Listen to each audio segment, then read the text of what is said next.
I'll just quickly introduce myself. So my name is Zoe Trinder-Widdess. I'm the head of communications. Sorry, I've had my job title change recently. I'm the head of communications at the Applied Research Collaboration West, or ARC West, and that's who is putting on today's event. So thank you very much to ARC West for letting this all happen. I wanted to give you a bit of background about what today's session is all about. Today we're going to be presenting work that my colleague Mike, who you may be able to see on screen as well, Mike Bell, started back in 2021. So I should say PPI we've got here on the screen. Hopefully most of you will know what PPI stands for, but for those of you who don't, it's not payment protection insurance, it's patient and public involvement. So here today we're talking specifically about patient and public involvement and creating better adverts to kind of pull in people to be involved in your study from a PPI perspective rather than specifically as participants. But what we will be talking about actually will probably translate quite well to people who are research participants as well. So hopefully some quite sort of transferable principles that we'll be talking about. So Mike is part of ARC West, but he's also part of People in Health West of England, which he's going to talk about in a bit more detail. But basically it's the PPI network that covers the West of England. So ARC West gets a little bit of Mike's time, but also people like the Bristol Biomedical Research Centre. So it's like a shared PPI resource. He sent a lot of PPI ads. I think everybody in People in Health West of England gets sent a lot of different ads by researchers all the time. And some of them are good, some of them are not so good, as we kind of said in the event copy. You know, some of them are great and some of them aren't. And so Mike thought, well, actually, what maybe we should be doing is asking potential public contributors what they think. So all of this seminar kind of stems from that kind of one sort of thought that Mike had. So today you'll be hearing from Mike, who will talk through sort of the process that he went through and what he did and what they found. But we'll also get to hear from Sarah, who you'll also see on screen, hopefully, who is one of the public contributors who was part of that workshop. So really important to have her voice heard here today. And just to say, there will be a Q&A once we've sort of gone through the presentation bit. So hopefully you can see there's a little Q&A option at the top or at the bottom of your screen. Not sure where it will appear for you. So please put any of the questions that you have in there. If you do put questions in chat, we do have my colleague Will, who's keeping an eye on chat. So questions will sort of be moved into the Q&A as well. We'll also be making the recording of this available on our website and also sharing a link for you to access some templates that are based on the kind of good practice that the work that Mike did identified. So we'll be sharing links to that later on. And there was one other thing I wanted to mention. Oh yeah, so if you did want to get hold of the recording when we publish it in probably a couple of weeks time, probably the best way to do that is to sign up to our email newsletter. And again, hopefully my colleague Will is sharing the link to that in the chat so that you can do that as well. All right, so without further ado, I'm going to hand over to Mike. Yeah, next slide, please, Zoe. So, hello, everybody. I'm Mike Bell. I'm the public involvement, or PPI, Patient and Public Involvement Facilitator for ARC West. That's the Applied Research Collaboration West of England and the Bristol Biomedical Research Centre. I came into public involvement with Bristol Health Partners about 7 years ago. Initially bewildered by all the acronyms, the ones that you can see on the screen. I found out I was sharing an office with the CRN. My manager was somebody who worked for the WHSN, as we call it. I was employed by the UHB NHS Trust, but all my work was on Bristol University accounts, and many of my colleagues were working for UE. It was all very confusing. I was new to health research, although I wasn't necessarily new to public involvement, I guess. I'd come from an advocacy background, largely working with disabled people and older people, but my previous job to working in this field was as a NHS complaints advocate. So I had some working knowledge already of the health and care sector and how it all worked. As Zoe said, I also became a member of PHWE, which is another acronym or initialism, if you prefer. And that was probably my savior when it came to acronyms or initialisms. Next slide, please, Zoe.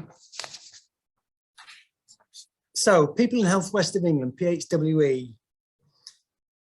It's a network of people and organisations that work together. I'm reading this from their website because I can never remember exactly what it is, but this is from their website, who work together to encourage good quality public involvement.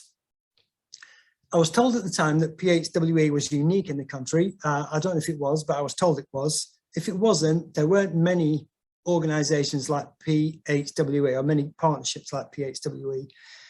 It links up members, public and staff across the West of England so that we can develop and share relevant knowledge, skills and resources. The region includes Bath, I don't know if you know the region, wherever you all are, but it's from Bath and North East Somerset, Bristol, Gloucestershire, South Gloucestershire, North Somerset, Swindon and Wiltshire. So quite a large geographical area. It's led by the University of England, University of the West of England, which is why some of my colleagues were employed by them. It's a real life collaboration which allows lots of PPI people to share resources and pool ideas. And I know we share resources and pool ideas probably all over the country, but this was a formal resource that we had. And importantly, it meant we had a shared administrator for the whole business who could help us, whose post was paid for by partners and who could help us with our work. And one of the things it allowed us to do, I think that's really important, is share resources physically rather than when we all get together in our loose collaborations and share resources that are in our heads rather than on our D drives. Next slide, please, Zoe. So before we start, I just want to look at some context of why we're talking about what we're talking about.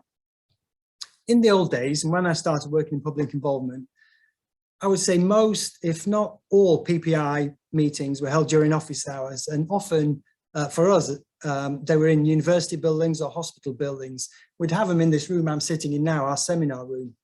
And very rarely did we have an evening meeting. And that was largely because an evening meeting, for me, I live an hour away from work. It takes me an hour to commute. So it would mean me leaving home at 7 o'clock, getting into work for 8, hanging around until we had an evening meeting, probably starting at 7 with whichever researchers I could talk into staying late, organising food, drinks for everybody. And then at 8 o'clock when the meeting's finished, clean up, do all the washing up, sort out everything that needs sorting out in the office and getting home about 9:30. Very rarely did we have evening meetings. And in those days, most recruitment material was provided by academics. And if you think about this, is there any wonder that we largely attracted retired, educated, white, middle-class people? And it stayed like that for ages. And sometimes we could send out an advert and we'd pretty much know who is going to apply for the roles. Post-COVID, this has all changed. It's much easier to get people to agree to an evening meeting. This gives us an opportunity to attract working people, young people, parents of small children or babies, as well as anyone with a disability or a condition that makes travelling in and out of central Bristol difficult. And I know online working doesn't suit everyone and every occasion, but it's certainly for us, we know it's widened the pool of public contributors that we use. And as PPI, over the 7 years I've been doing this, PPI it's become more and more embedded in everything we do. And we're finding that we need to hold more and more evening meetings to make sure we get everybody into all the work we do.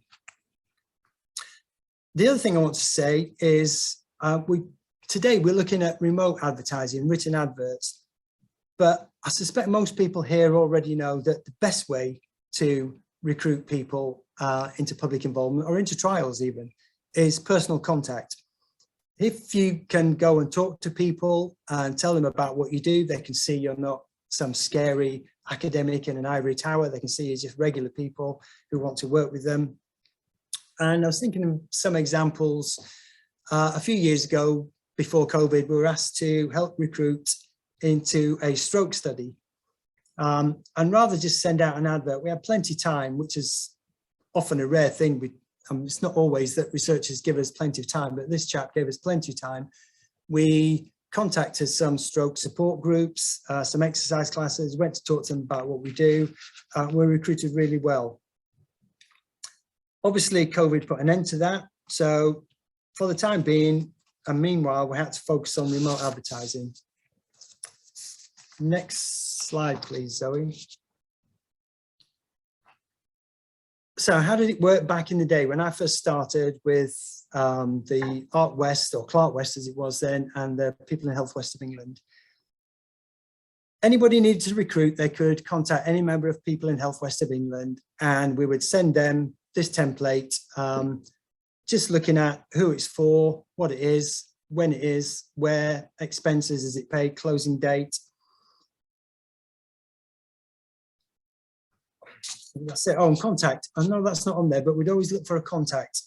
We send it to them, they'd send us some information back, and then it would go into our next slide, our newsletter. The newsletter, this is not all of it, and it didn't appear like this. It appeared in 2 columns. I couldn't get it all on the slide, but if you look at it, it would go in 2 columns, and it would go all the way down. So you'd scroll down and down and down till you got to, I don't know, somewhere near the bottom, you might find the involvement opportunities in our newsletter. We had a mailing list of hundreds of email addresses. I think it was about 450 or 500. And I don't know where they all came from, to be honest, because a lot of them were around before I started. But it would have consisted of people, professional people working in PPI, people working in research, but hopefully a fair few were people who expressed an interest in public involvement in doing PPI. The newsletter was edited and put together with one of our public contributors in collaboration with our administrator at the time. It was sent out every 2 weeks or so. We tried to make it every 2 weeks, but it wasn't always every 2 weeks, sometimes it'd be 3, via MailChimp. And the involvement opportunities will be added to our website. So you could click on the newsletter and go through to our website. We always put them on our website. And I don't know at the time how many people actually, it wasn't I guess, I was never crazy about the website, to be honest, because I couldn't put in involvement opportunities on the website, because I felt that the only people that went to the website were the people who knew the involvement opportunities were on the website. It's not like a website you'd come across on your daily trawling across the internet.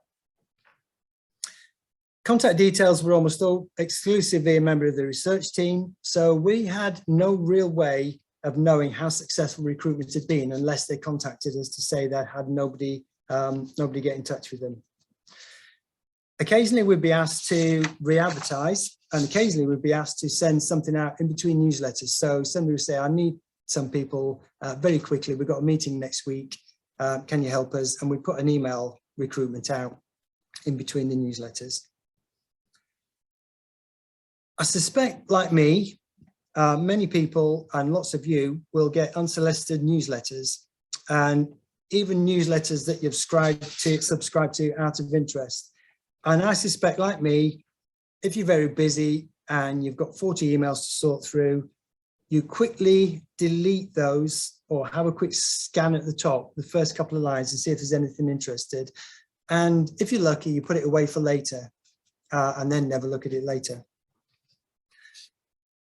What we discovered early on from the email adverts we sent out in between the newsletters was that we'd get a better response from an advert in one email, a single advert in a single email, than we ever got from anything we put in the newsletter. However, although we knew this, we were all busy and nobody wanted to make a fuss, and so we carried on as usual. until one day, next slide, please, Zoe. One day, our administrator decided she wanted to go and work in school with children. She was fed up with working with grown-up children like us and decided she wanted to work in school. And at the same time, our public contributor who used to work with her putting the newsletter together decided to retire.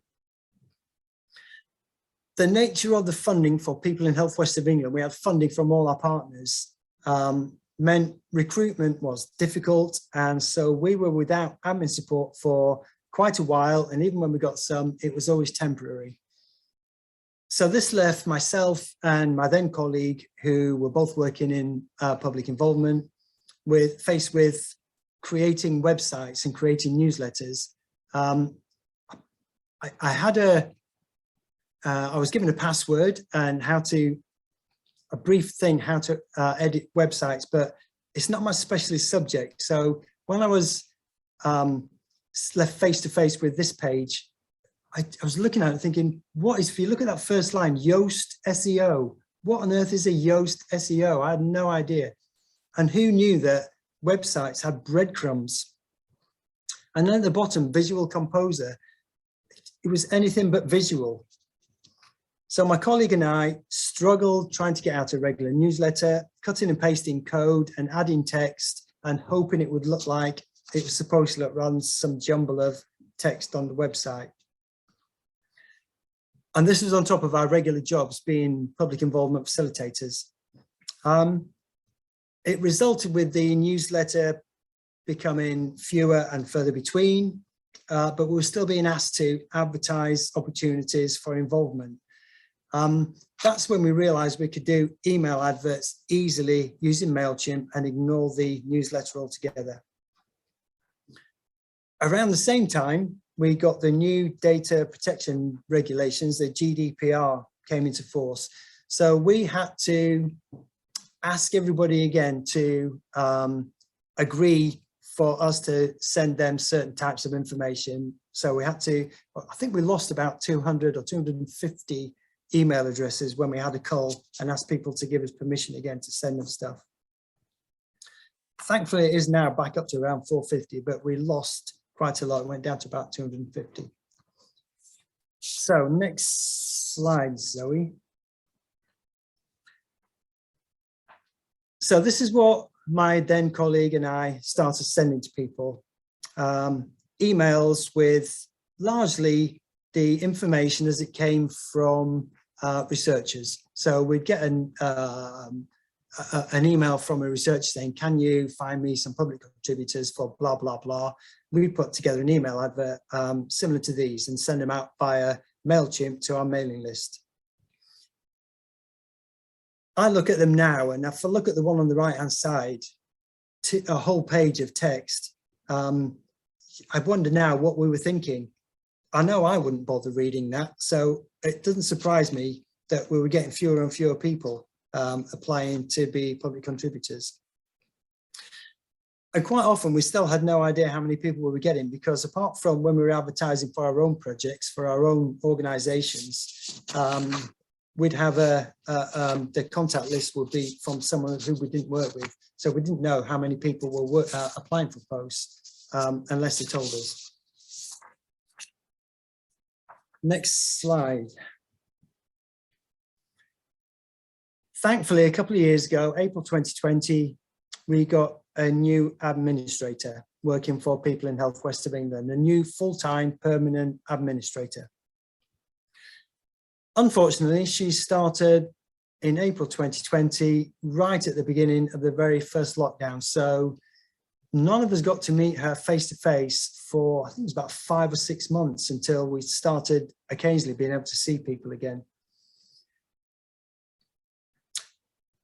She's a great administrator. She's much better at the website stuff and the MailChimp stuff than me and my then colleague. But she hadn't come from a PPI or health research background, but certainly more tech savvy. And she started to look at some of the numbers that we were getting. And she said we were getting 40% up to 40% of respondents maximum opening emails. That sounded like a good number to me. I thought 40% was a decent number, but obviously we didn't know how many people were bothering to read them once they'd opened them. We restarted Newsflash and the figures dropped to less than 35%.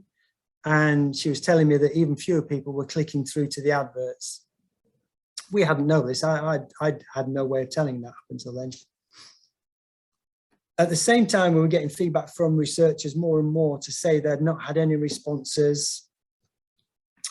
And we'd found that while we're having, again, confirmed what we'd found out before, that we got a better response just sending out an advert than we did sending out the newsletter.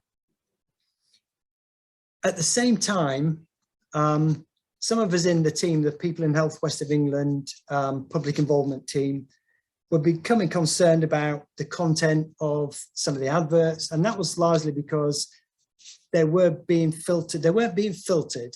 So our new administrator, very good administrator, but wasn't, I guess, experienced enough at the time to be able to say to a researcher, sorry, you need to reword that. I don't know what that means. I can't put that out. So we sat around one day and we thought, okay, how are we going to do this? What do we need to do? And the obvious thing, and you're probably all shouting at the screen, next slide, please, Zoe. Ask the people. Why it had taken us so long to think to ask the people we were trying to involve, I have no idea. But eventually we thought, okay, let's ask the people. So we decided to put together a group of people to ask about how we should be advertising public involvement opportunities. What's the best way to do it? So I I've decided who do we need to get in this group. So I started off by thinking, who do I know who's not involved, who I'd like to get involved? So these are the people that we invited to the first meeting. There was Kem. I'd met Kem once online. She'd come to a workshop we ran on introduction to public involvement for new public contributors, people who hadn't been involved before but were thinking about it.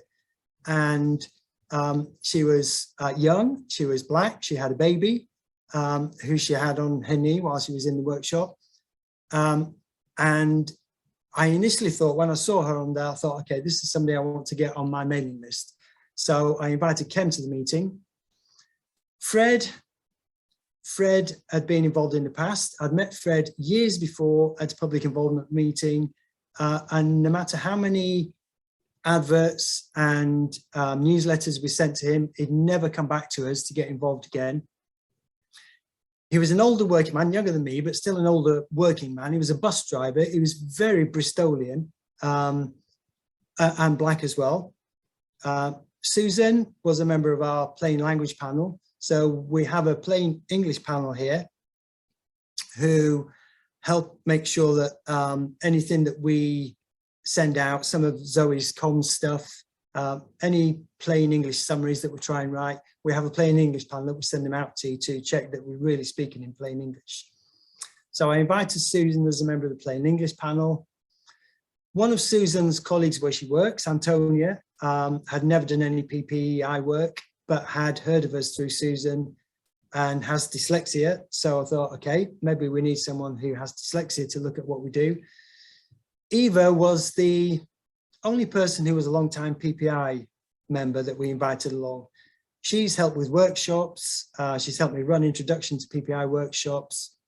She's a member of the Biomedical Research Centre strategy group.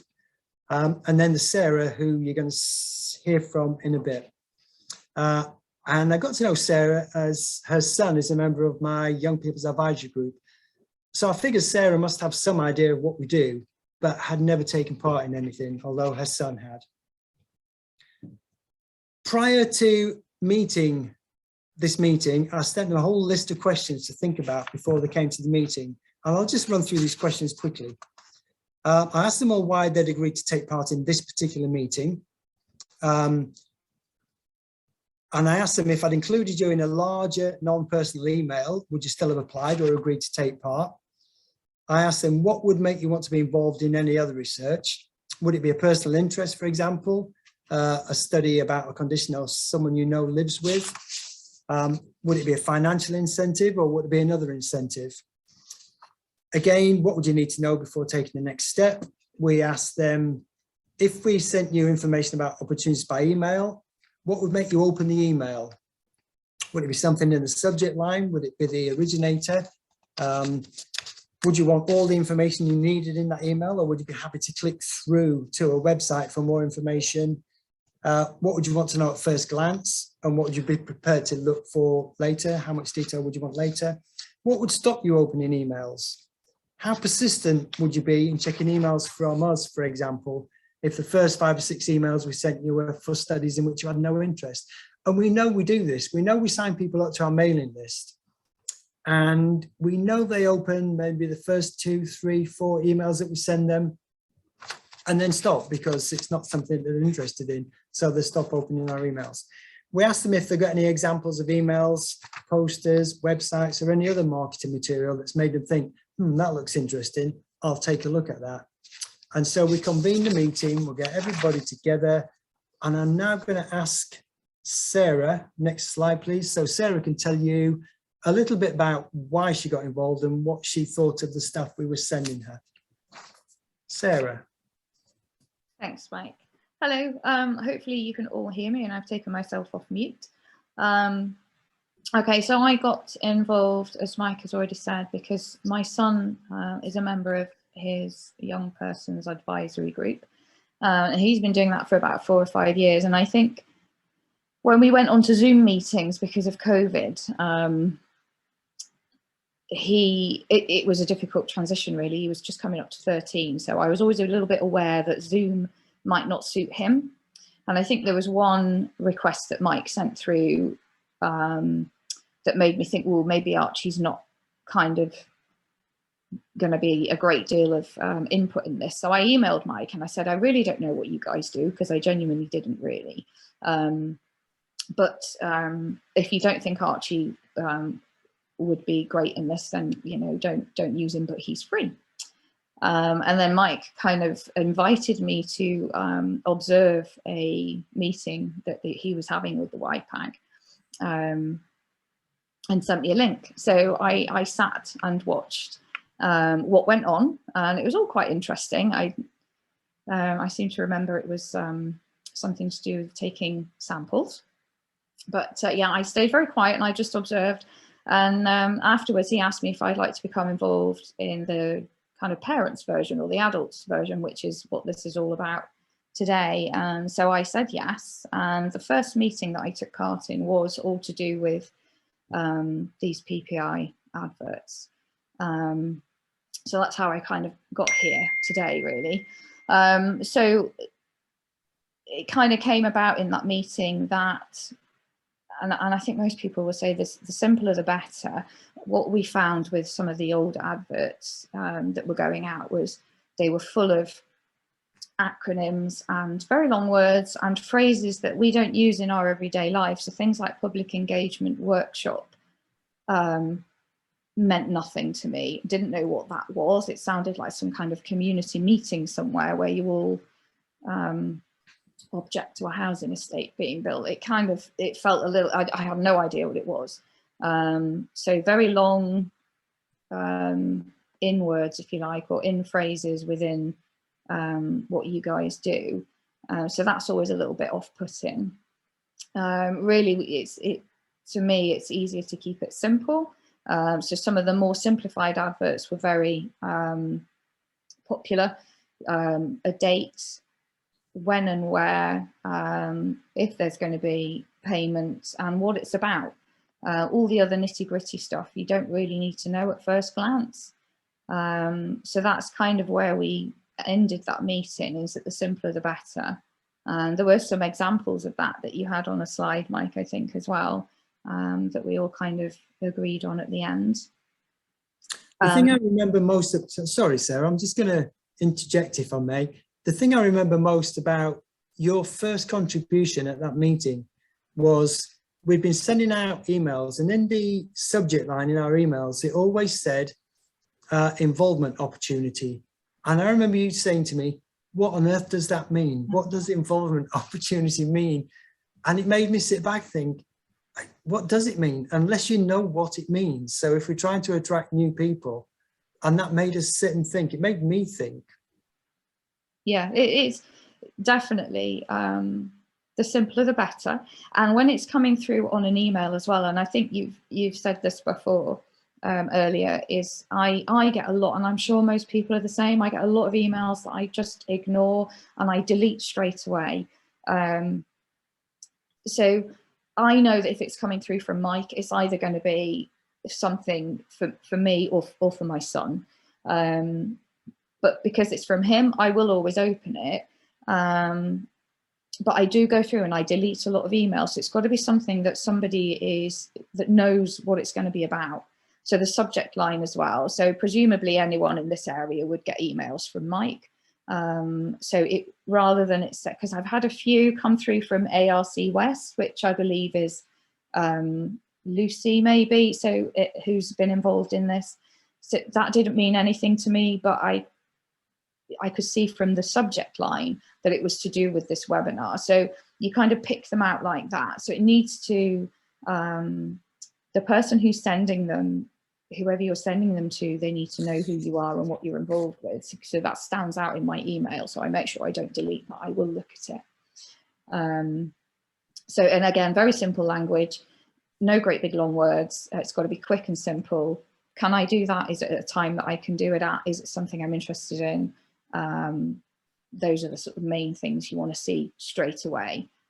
And that answers one of the questions that I read out earlier, like I think it was, what would make you open an email? Would it be something in the subject line? Well, clearly if the subject line says involvement opportunity, Sarah's not going to open it. Or would it be the originator? So hopefully if you know who it's come from, you've more chance of opening it than not.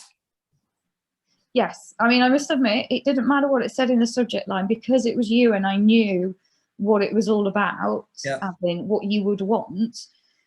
Then I opened it and I read. And I must admit, some of the emails were quite lengthy and I'd have to read them 2 or 3 times before I kind of got the gist of what was wanted.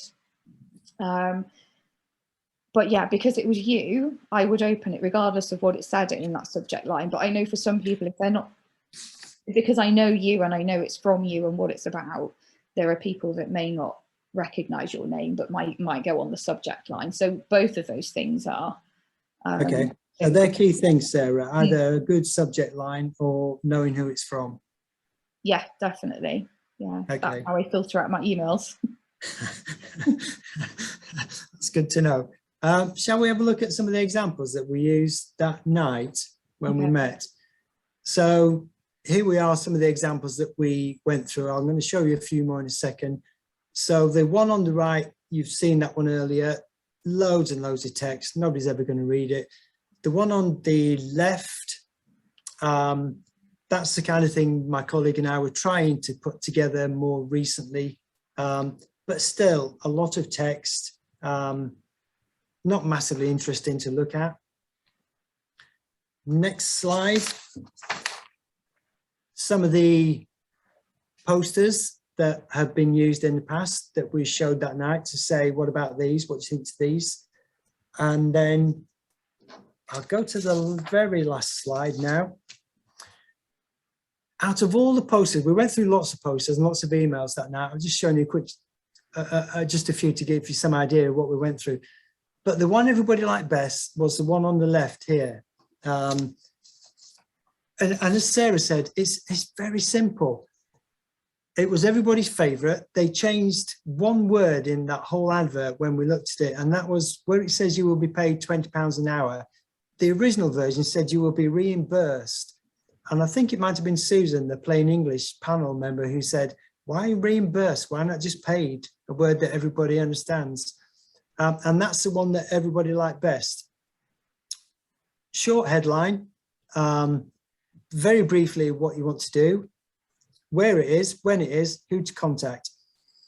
And this was, I'd love to say this was one of my designs, but it wasn't. It was designed by someone called Sarah Mead. And I don't know why I never asked Sarah ages ago, because Sarah once came to one of my YPAGs, my Young People's Advisory Group meetings. And we always asked the researchers afterwards to give us some idea what difference to their research the Young People's Advice had made. And Sarah was far and away sent me a couple of diagrams explaining very briefly and very clearly and very concisely exactly what had happened. And I always held that up to everybody else as a good way of doing things. The one on the right, I did design that one.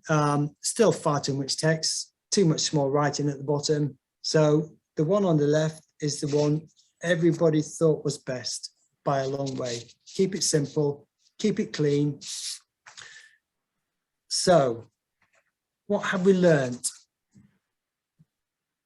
Next slide, please, Zoe. So this is it. This is it. You may wonder why it took us so long to learn this, and I wonder myself sometimes why it took us so long to learn this. But first thing is, when in doubt, ask your public contributors.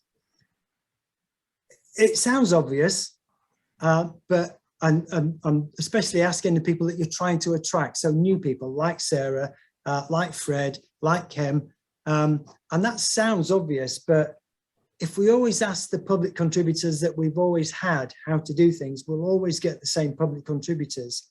We'll always get the same answer. Keep it simple and clear, and as little as text as you can get away with. Use plain English, no acronyms or initialisms.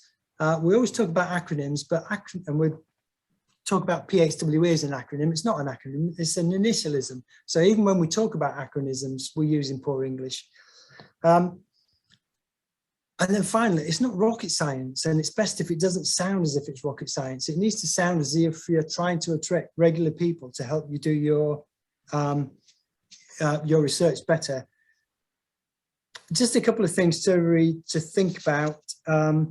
If you do use pictures from the internet, if you are creating posters and you want to use pictures from the internet, just make sure they're either copyright free or you act in accordance with whatever copyright rules they've got. And Zoe, our comms goddess, runs, I can't remember what it's called, but it's a plain English training, how to write things plainly. And if you look at our website, look at the ARC West website, you'll find out when she's going to do the next one. And of course, we do occasionally get emails from a public contributor asking why we don't put more detail in the adverts, but you can't please everyone all the time. And I think that's all I've got to say. With questions, how are we doing the questions? Got a few questions popping in, so I'll let you know. Barbara has asked about, well, she sort of said about how difficult acronyms are. Obviously, it's interesting because we've sort of said don't use acronyms, and then of course we've used loads of acronyms in the kind of in this very event, which just shows how hard it is to escape them. But and a few other people have kind of said, oh, PPI, what a terrible acronym. What should we use instead? I use all the time now, unless I'm talking to something like this, when we talk about PPI, in meetings, I talk about public involvement. I tend to use the phrase public involvement because it's gone from PPI to PCIEP to PPIE. So we could do acronyms to death for public involvement. I try to use the phrase public involvement. I know some of my notes I've written PPI, so I'll probably read out PPI, and I apologize profusely. So I will try and do better in future and call it public involvement. I think that's the easiest thing. Patients are public as well. So Sarah, would you understand the term public involvement any better than any of the other labels we've used, or is it still a bad label? It's not. I mean, PPI to me, and I think to a lot of people, is the personal protection insurance. Payment protection insurance, for sure. Whenever he says that, that's still what I think in my head. So I think public involvement obviously is it doesn't mean that. So it's a little bit more, it's difficult to replace that because it's public being involved in something that you're doing. So it's the correct term. But yeah, PPI definitely is, to me, is... We do run a workshop and an introduction to public involvement workshop. And the very first slide, we have definitions of involvement, participation, and engagement. And we always say that people will use those words interchangeably. So Sarah was talking about public engagement meetings. People call public involvement meetings engagement meetings. I think one of the funding bodies actually calls it public engagement rather than public involvement. But all you can do is, and people will use different terms, all you can do is when you're working with members of the public or any researchers or anybody else, try and agree what you all mean at the beginning of any project, so you all know that you're singing from the same hymn sheet. It is difficult to call it anything but public involvement because that's what we write in our annual reports. That's what we write in everything we do. I think sometimes you kind of get sort of like, you know, it's an involvement opportunity, we're going to call it that, but actually to the member of the public, to Sarah or whoever you're trying to reach out to, just saying, we just really need your help to tell us what to do. That's kind of that's the ask, really, isn't it? Whether it's what we label it internally is a whole different question. And we call the people we work with public contributors because that's what they said they wanted to be called. Okay, yeah. But again, they're probably so deeply involved in this world now that they're familiar with this language, whereas someone coming from the outside, it's like, okay, so let me see what else we got questions wise. So someone's asked about, can you suggest an email subject line that for people who will not be familiar with our names or organization? I bet you can't just have one. There's no perfect one, is there? I'll ask Sarah to have a go at this in a minute, but I mean, nowadays we always put the health issue. So if it's about type 1 diabetes, we'd put in the subject line, do you have type 1 diabetes, or do you know anyone with are you interested in type 1 diabetes? So we try and get whatever the subject is into the subject line. Sarah, what would you like to see in your subject line? Do you know what, to be fair, that's a good one. And I think sometimes when people have the condition themselves or they know someone with that condition, it means more to them. So they might have a more interest in it. I don't have type 1 diabetes, but if I did and there was some way that I could contribute to helping any study in that way, then that might be something that would grab your interest. To be fair, I don't, any condition would be fine with me. I wouldn't sort of dismiss it because it's not something I have or it's not something I know somebody with. I would, if I could do it and I'm available, then I would, yeah, I'd still do it. But I think for some people that would make a difference. So yeah, absolutely, I'd put it in that line, the what do they call it? Sorry. Subject line. Subject line, that's the one. To start with the condition. Yes. Yeah. Yeah. So I've got arthritis in my knees, or my one knee, because my other one's made of metal. So if I see anything about arthritis or metal knees, I open them. You're there. We've also got a question from Richard about using social media to recruit people for sort of this kind of stuff. Any experience there you've got to share? I mean, we always tweet as much as possible. We always tweet any adverts, or often tweet adverts. I don't have millions of followers. I think I've got about, I don't know, it's in the hundreds rather than the millions. I think Zoe's got far more followers than me.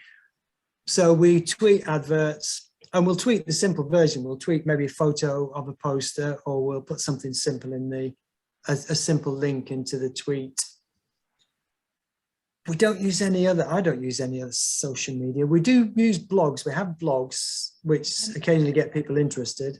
Go on, Zoe. Well, I was going to say Facebook can be better for very specific, because if you're looking for people with a particular health condition, there will be a group on Facebook of people who have that health condition in a particular location. So like when we were doing stuff around sort of celiac disease in Bristol, there's a celiac group for people in Bristol. So we kind of got on that group and kind of posted some stuff there. So sometimes you can be really targeted with social media. And I guess Twitter, often we're preaching to the people who already know about us, and you're not going to get kind of new people that way. So I think Facebook's quite good for targeting people, but I wouldn't call myself an expert. Yeah, we used it once. Well, we used it a few times. We used it for long COVID. We got a very good result from a long COVID. I think we used 2 different Facebook accounts. One we got no response at all, and the other one we got loads. So it depends who's administering, sometimes administrating or administering the account.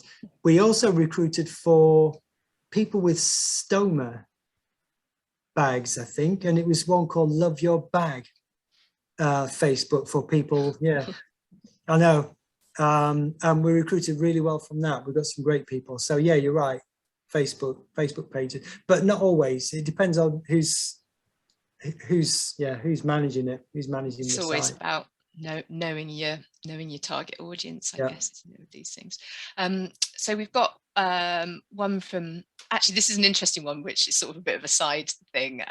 So Magdalene has mentioned about calling people who are kind of not in the kind of academic sphere a kind of lay audience, which is the term I used in my training, you know, writing for a lay audience, I guess, because it's sort of understood by the people I'm targeting the training at. And she mentions the kind of religious connotations there as well. I'm just wondering, Sarah, if you were described as a lay person, what would your interpretation of that be? Well, I am to you guys. All the language that you use is very specific to the jobs that you do, and navigating that is quite tricky. So yeah, putting it in layman's terms, simple language. We are all simple creatures. Absolutely, definitely, or lay person as they like to call it now. But yeah, definitely tone down the language to make it simple, not because we're stupid, but because we don't come across your names for things on a day-to-day basis. But if you actually explain what it is in layperson's, then straight away you're like, oh yeah, I see what you mean now. So yeah, definitely simplify the language to suit people that don't work within your area. Yeah, I just saw a message go in the chat. Sorry, Zoe. I just saw a message go in the chat box saying that from someone saying the public contributors had said they hate the term layperson, that lay person. And I guess in the same way that we had someone contact us to say, why don't you put more detail in your ads? You can't please everybody all the time, and that will never happen. Yeah. Sadly. No, so Magdalene's asking for a better term. So if anyone has got that better term, please share it with us all, because it's a really difficult thing to get right. I think person rather than layperson. Yeah, like just, you know, regular people. Regular people. Patrick's asking, are there any governance or ethical issues to consider when putting together these kind of adverts? Ethical. Sorry, what was the question again? Any sort of governance or ethical issues to consider? There are always ethical considerations. I guess you all know, if you're working within public involvement, that you don't need ethics to get people involved in your research. So even with Archie, Sarah's son, when I'm working with young people, I don't need ethics to get them involved in the research. They're working as partners in the same way that I'd be working with Zoe, they'd be working with me as partners. So we don't need ethics for that, but we do have to think ethically. We do have to understand that we're working with people who don't always understand what the research is or our language. If we're researching mental health issues, suicide prevention, all sorts of issues with young people, talking about any sexualized language, we have to think ethically about what we may be doing to those people and what we're asking them to do, and take that into account. So this doesn't come into advertising the opportunities, but we have in the past had counsellors at meetings, just in case anybody needs to speak to someone afterwards if someone does get upset. And Sarah will know this, if we're working with young people and I think there's anything that's at all sensitive, I will always email the parents before and get their permission sharing any resources that we're going to be looking at and get their permission before the young people are allowed to join a meeting. And obviously then it's up to them if they want to or not. Does that answer the question? I hope so. Hopefully, it's a tricky area, isn't it? So we've got a question from Anasi asking, you know, is it? I guess you're not always going to be able to have an email address from someone that you recognise if you're not already part of that world. So is it better to have like a human name rather than to have an email from Mike Bell rather than ARC West, for example? And would that make you sign up more, or open the email more readily, Sarah, if it came from an actual human being rather than a sort of faceless organisation in this sort of from field, It's tricky because I already know what's coming, and because I know if it's from Mike, what it's going to be about. So it depends how you've been recruited, I guess. If you know already that ARC West is going to be the email that has this involvement opportunity. See, I'm talking like you now. Is involvement opportunity, then if you want to go and get involved, then you would open it. I do like the fact that it's a personal email. I must admit, I think, thinking about it, probably a name rather than a whatever ARC West is, or ARC West as you call it. I suppose it would mean more. It's more personal. So yes, I would. Yeah, I think that probably would be better. That's good. That's a nice. Can I just add something, Zoe? I know from experience that if I send an email out, a recruitment email out to X number of people, and there's a contact, there's always a research contact in there, and it's usually the lead researcher for the research project who they're supposed to contact, and we always ask that they contact the researcher rather than come back to us. But there'll always be some people who will email me because they know me and they recognize my email address. So there'll always be some people who say, yes, I'm interested in that, Mike. What do I need to do? And then I'll probably contact the researcher and say, I've got somebody who's interested. They've emailed me first. And that's because they recognize my name and they're comfortable emailing me rather than looking at the contact details.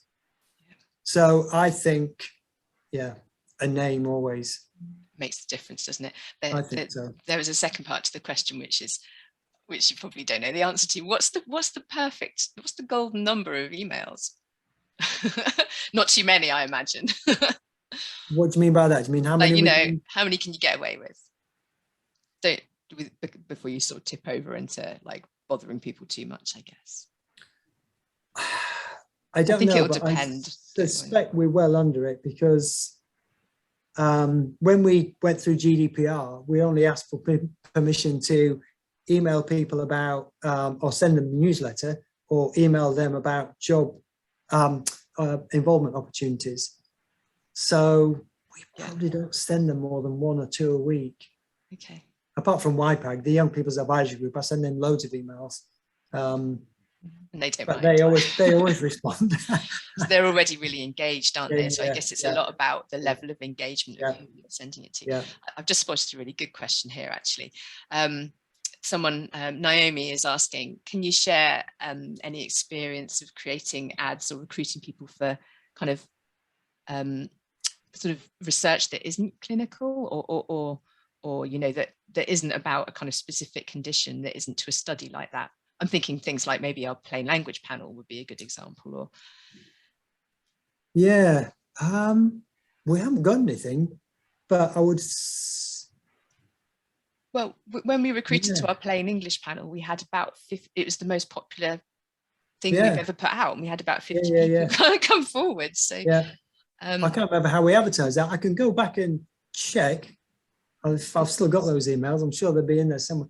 But yeah, you're right, Zoe. When we recruited for the plain language panel, I can't remember. We must have sent it out to everybody on our mailing list. I think that's what we did. Plain language panel. Yeah. again, it all depends on how attractive what's Yeah. being offered is, Yeah. doesn't it? So something like that, people are going to be really excited about. But we've recruited quite effectively to sort of other panels that are kind of wasn't there one that sort of sits And across strategy groups, those strategy groups, things like Yeah. that are just that are not specific to any health condition. We usually don't struggle to recruit. We don't struggle to recruit in general. The things that are difficult to recruit to are the tiny little, very narrow banded health conditions. So something really rare where there's only, you know, a couple of dozen people in the country, or they're always the difficult ones. Yeah. So we've still got 29 questions open, so we're obviously not going to be able to get through them all, unfortunately, and I'm really sorry about that for anyone who's posted a question that we haven't been able to get to. What I do suggest is that perhaps we could try and have a look at them and try and answer them in sort of an article later in the future. But I just wanted to touch on this final one because it sort of ties into what you were kind of just saying, and also I think it's a big question generally for a lot of people who are working in public involvement, is sort of talking about trying to encourage people from diverse backgrounds and how we get better at that, because we're just not very good at it. No, we're not very good at it. We've got some funding at the moment to run a pilot project to work with different communities. I guess if I've got any advice, it's ask your friends. And this goes back to when I was saying about people in Health West of England, the fact that we're able to share what's in our heads as well as what we've got on our D drives or our C drives or wherever you save all your information. Because we all of us that work in this field, we've probably got a list of people that we can send recruitment adverts out to, but we probably all know people. So Fred, for example, I recruited my taxi driver. I was getting a taxi up to one of the other buildings that are part of the university in Bristol. And I recruited my taxi driver into public involvement while I was going. I recruit anybody I can get my hands on into public involvement. And use your friends, use your colleagues, use the people you know to get to the communities, the people that you don't always get to. It's easy, it's, as we said at the beginning, it's so easy to get white, middle class, educated, retired people. It's the rest that are tricky.